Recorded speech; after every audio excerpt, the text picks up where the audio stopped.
I got so much motherfucking design on right now. Break it down, bring it back, make it clap. I got 3 old thoughts, new block, where that dick. Bitches on my line, and you know.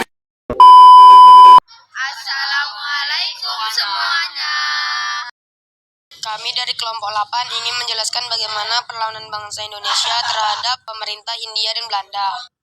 Video kali ini kita akan membahas mengenai beberapa perlawanan yang dilakukan oleh bangsa Indonesia terhadap pemerintah Hindia dan Belanda. Kami berharap semoga penonton video ini dapat memahami apa yang kami berikan.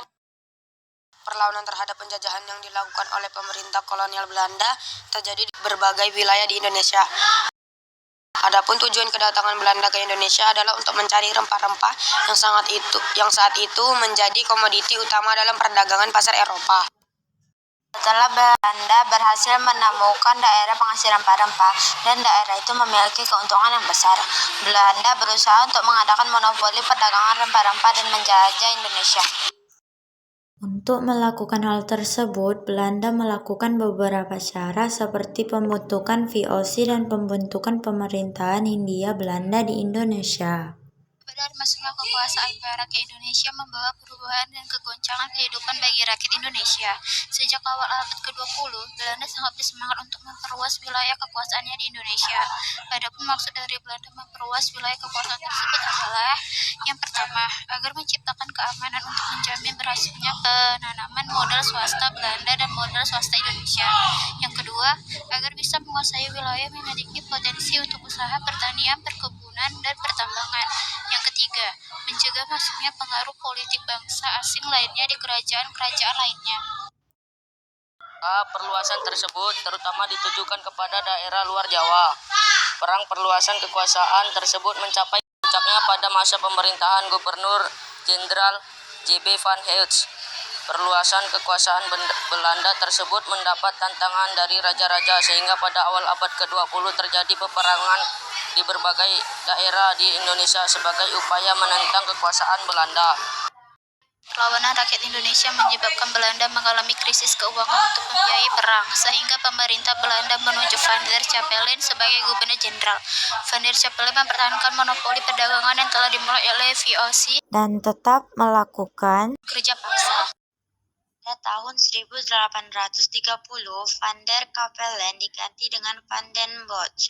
Bosch mendapatkan tugas untuk mengisi kas Belanda yang kosong karena mengalami kerugian besar akibat terjadinya perang kemerdekaan Belgia dari Belanda dan perang Diponegoro yang menghabiskan banyak dana. Hal tersebut melatar belakangi Bosch melakukan sistem tanam paksa atau kultur stelsel yang mewajibkan rakyat membayar pajak dan menyerahkan hasil bumi kepada pemerintah Hindia Belanda. Akibat penyelewengan pada sistem tanam paksa ini menyebabkan penderitaan luar biasa bagi rakyat Indonesia. Banyak rakyat Indonesia yang mengalami kelaparan, bahkan tidak sedikit pula rakyat yang meninggal karena kelaparan. Perang perlawanan lainnya untuk menentang pemerintah Belanda terjadi di Indonesia pada saat itu. Ada banyak perlawanan yang terjadi di Indonesia sebagai bentuk perlawanan terhadap pemerintah Hindia Belanda. Yang pertama adalah perlawanan Sultan Agung. Pada saat VOC berkuasa di Indonesia, terjadi beberapa kali perlawanan. Pada tahun 1628 dan 1629, Mataram melancarkan serangan besar-besaran terhadap VOC di Batavia. Sultan Agung mengirimkan ribuan prajurit untuk menggempur Batavia dari darat dan laut.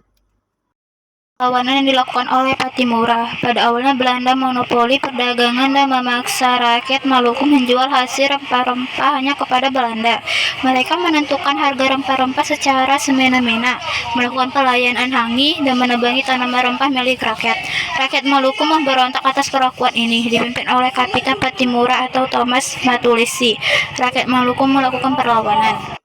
Yang ketiga, Ada Perang Padri dari tahun 1821 sampai 1837. Perang ini bermula dari pertentangan antara kaum adat dan kaum agama untuk kaum Padri. Kaum Padri berencana memurnikan pelaksanaan agama Islam, tetapi hal itu ditentang oleh kaum adat dan terjadilah konflik. Perang keempat, ada Perang Diponegoro dari tahun 1825 sampai 1830. Perang Diponegoro berawal dari kekecewaan Pangeran Diponegoro atas campur tangan Belanda terhadap Keraton Yogyakarta dan tanah tumpah darahnya. Dipimpin Pangeran Diponegoro, rakyat Tegal Rejo menyatakan perang melawan Belanda tanggal 20 Juli 1825. Ada Perang Aceh dari tahun 1873 sampai tahun 1906. Tahun 1873, Belanda melakukan penyerangan terhadap wilayah Aceh.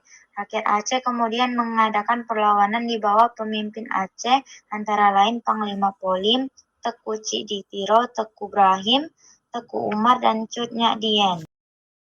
Ini adalah bagaimana bentuk perlawanan yang dilakukan rakyat Indonesia terhadap sistem pemerintahan Hindia Belanda. Semoga para penonton dapat memahaminya. Jangan lupa klik tanda suka ya. Terima kasih.